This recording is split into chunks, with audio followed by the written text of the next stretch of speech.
Class 9th का math.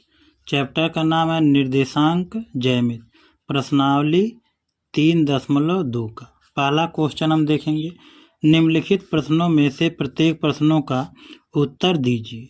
उत्तर देना है। अब देखो, पहला आपका दिया गया, कार्तीय तल में किसी बिंदु की स्थिति निर्धारित करने वाली क्षैतिज और ऊर्ध्वाधर रेखाओं के क्या नाम है।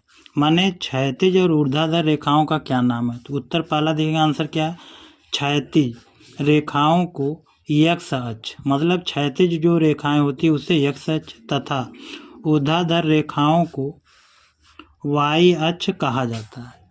माने जो आपका क्षैतिज रेखा पे जो चलती है दूरी उसे एक्स अक्ष, और जो ऊर्ध्वाधर रेखाओं पर चली जाती है उसे वाई अक्ष कहा जाता है।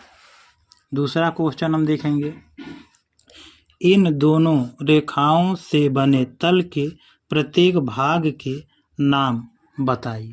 प्रत्येक भाग का नाम बताइए। अब देखते हैं उत्तर इसका क्या है, क्षैतिज तथा ऊर्ध्वाधर रेखाओं द्वारा बने तल के प्रत्येक भाग को, माने प्रत्येक भाग को चतुर्थांश कहा जाता है। माने आपका क्षैतिज और ऊर्ध्वाधर रेखाओं के जो भाग बने होते हैं उसे क्या कहा जाता है, चतुर्थांश कहा जाता है। तीसरा क्वेश्चन हम देखेंगे, उन बिंदुओं का नाम बताइए जहां यह दो रेखाएं प्रच्छेदित करती हैं या प्रच्छेदित होती हैं, उनका क्या नाम है। उत्तर आपका क्षैतिज तथा ऊर्ध्वाधर रेखाओं के मूल बिंदु पर प्रच्छेदित होती हैं। माने जो इनका नाम मतलब है, दो बिंदु जहाँ पर काटते हैं उसे क्या कहा जाता है, मूल बिंदु कहा जाता है। अगला हम देखेंगे क्वेश्चन दूसरा, निम्नलिखित आकृति देखकर निम्नलिखित को लिखिए। पहला दिया गया, बी के निर्देशांक ज्ञात करना है, सी के निर्देशांक ज्ञात करना। तीसरा, निर्देशांक -3, -5 द्वारा पहचाना गया बिंदु क्या है। फिर आपका चौथा है, निर्देशांक 2, -4 द्वारा पहचाना गया बिंदु। आपका दिया गया अगला है कि डी का भुज क्या होगा, बिंदु एच की कोट क्या होगी, बिंदु एल के निर्देशांक क्या होंगे। आपका आठवां दिया गया, बिंदु एम के निर्देशांक क्या होंगे। तो अब देखते हैं, इसमें है आपका फिगर दिया गया। पहले हम देखेंगे कारा बी के निर्देशांक। तो बी के हम निर्देशांक देखेंगे, यहाँ पर हम देखेंगे आपका बी का यही है। तो यह आपका यक्स डैश पे चली गई दूरी -5 है। तो यहाँ पर आपका यह बिंदु क्या हो जाएगा, -5 हो गया। और वाई अक्ष पे चली गई दूरी कहाँ पे मिल रही है, 2 पे। तो यह क्या हो जाएगा, आपका 2 हो जाएगा। तो बी के निर्देशांक क्या हो जाएंगे, -2, -5, 2 हो गए। तो इसका आंसर आपका क्या हो जाएगा, -5, 2।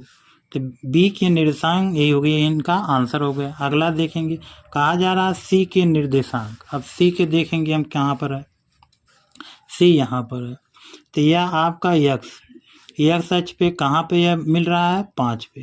तो यह क्या हो जाएगा, आपका 5 हो गया।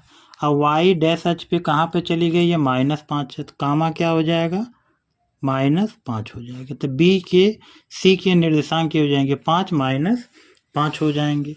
तो सी के आपके निर्देशांक क्या हो जाएंगे, 5 हो जाएगा, -5 हो जाएगा। ये इसका क्या हो जाएगा, आंसर हो जाएगा। अगला देखेंगे तीसरा, कारा निर्देशांक -3, -5 द्वारा पहचाना गया बिंदु, यह किस बिंदु पे है। तो आओ देखते हैं, यहाँ पर है आपका कहा गया कि -3। तो एक्स डैश अक्ष पे -3 चला गया है और आपका वाई डैश पे -5 चला गया। तो यह किस बिंदु पर है, -3 और 5 पर। तो किस बिंदु पे आपके है, यह जो है बिंदु आपको किस पर है, ई पे है। यह किस बिंदु पर है, ई पे है। ये इसका आंसर हो गया। अगला देखेंगे आपका चौथा, निर्देशांक 2, -4 द्वारा पहचाना गया बिंदु। अब देखेंगे यह किस पे आपका है। तो आपका यक्स अक्ष पे चली गई दूरी 2 है और वाई डैश पे चली गई दूरी क्या है, -4 है। तो यह किस बिंदु पर है, आपका 2, 4 पे। तो यह किस बिंदु पे आपका है, ये आपका जी बिंदु पर है, जी पे। आगे देखेंगे, कह रहा डी माने डी का भुज। डी का भुज का मतलब होता है जो एक्स अक्ष पे चली गई दूरी डी पूछा गया। तो डी आपका एक्स अक्ष पे चली गई, तो एक्स अक्ष पे चली गई दूरी को क्या कहा जाता है? भुज। और वाई पे चली गई दूरी को कोट कही जाती है। तो यह किस पे आपका है? 6 पे है। तो यहाँ पर आपका मतलब आंसर क्या होगा? डी का भुज मतलब कितना हो जाएगा आपका? 6 हो जाएगा आंसर। आगे देखेंगे, बिंदु एच की कोट। बिंदु, अब बिंदु की पूछी जा रही है कोट, तो यह आपका वाई डैश पे चली गई दूरी कोट कही जाती है। तो यह आपका किस पे मिल रहा है? 3 पे। तो यह आपका इसका आंसर क्या हो जाएगा? आपका -3 हो जाएगा, यह आंसर हो गया। आगे देखेंगे, कहा जा रहा है बिंदु एल के निर्देशांक। तो देखेंगे एल कहाँ? एल आपका इस पे है। तो यह आपका क्या है? एक्स अक्ष पे, एक्स अक्ष पे 0 चली गई दूरी है, और वाई अक्ष पे कितनी चली गई है? 5। तो यह निर्देशांक किसके हो जाएंगे? क्या हो जाएगा? 0, 5 हो गया। एल के निर्देशांक क्या हो जाएंगे? 0 और 5 हो जाएंगे। आगे देखेंगे, यम बिंदु के निर्देशांक क्या हो जाएंगे? यम बिंदु के, तो यम देखा जाए कहाँ पर आपका है? यम आपका यही है, यहाँ पर यम है। तो यह एक्स डैश अक्ष पे चली गई दूरी आपकी मतलब क्या? -3 है। और वाई अक्ष पे चली गई दूरी मतलब क्या है? 0 है, इसी पे चली गई है। इनके निर्देशांक आपके क्या हो जाएंगे? -3, 0। तो यही आपके मतलब क्या हो जाएंगे? आंसर हो गए हैं ये आपके आंसर हो गए। ये आपका फिगर यही है।